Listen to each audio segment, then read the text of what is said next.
Hello বন্ধুরা, সকলে কেমন আছেন? প্রবাসীর কলমের আরেকটা ছোট্ট ভিডিওতে আপনাদের সকলকে স্বাগত।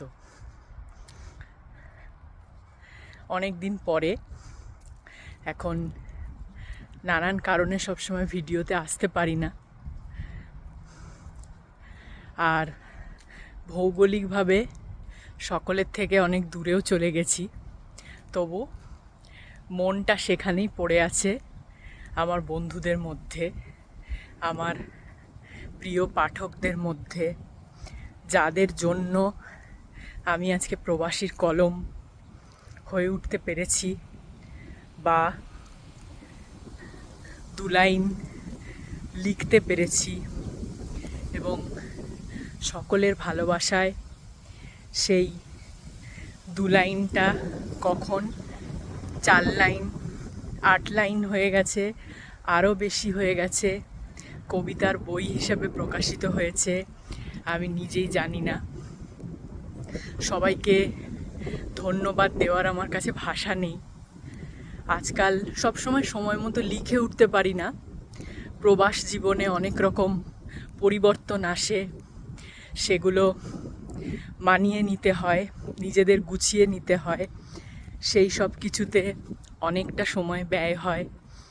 তবুও সবসময় মনে ইচ্ছে থাকে, আমি চেষ্টা করি আমার মতো করে পোস্ট করার। হয়তো অনেক সময় নতুন লেখার সুযোগ না পেলে আগের লেখাগুলোই বন্ধুদের সঙ্গে আবার ভাগ করে নিই। যাই হোক, লেখার জার্নি চলতে থাকবে বন্ধুদের ভালোবাসায়।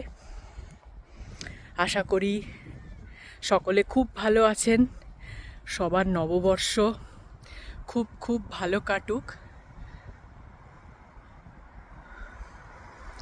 আশা করি আমার ভিডিওর পিছনে, আমার ঠিক পিছনে একটু দূরে সকলে পাহাড় দেখতে পাচ্ছেন।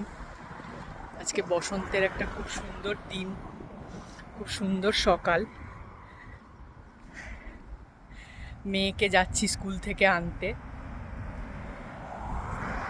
তো সকলের কাছে অনুরোধ, প্রবাসীর কলমের সঙ্গে থাকবেন, পাশে থাকবেন।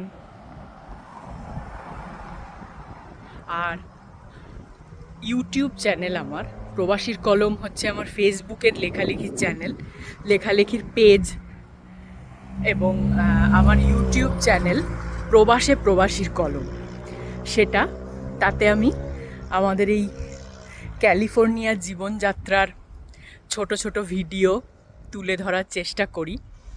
আর সেই সঙ্গে আমার কবিতা তো থাকেই। তো আশা করব এবং সকলকে অনুরোধ করব, আমার প্রবাসীর কলম চ্যানেলটি সাবস্ক্রাইব করে নেবেন ইউটিউবে। আমি পেজে লিংক শেয়ার করে দেব। আর অবশ্যই প্রবাসীর কলম তো আছেই, থাকবে আপনাদের সঙ্গে, আমি থাকব।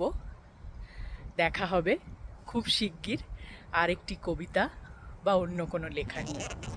ভালো থাকবেন বন্ধুরা, সকলের নববর্ষ খুব খুব ভালো কাটুক।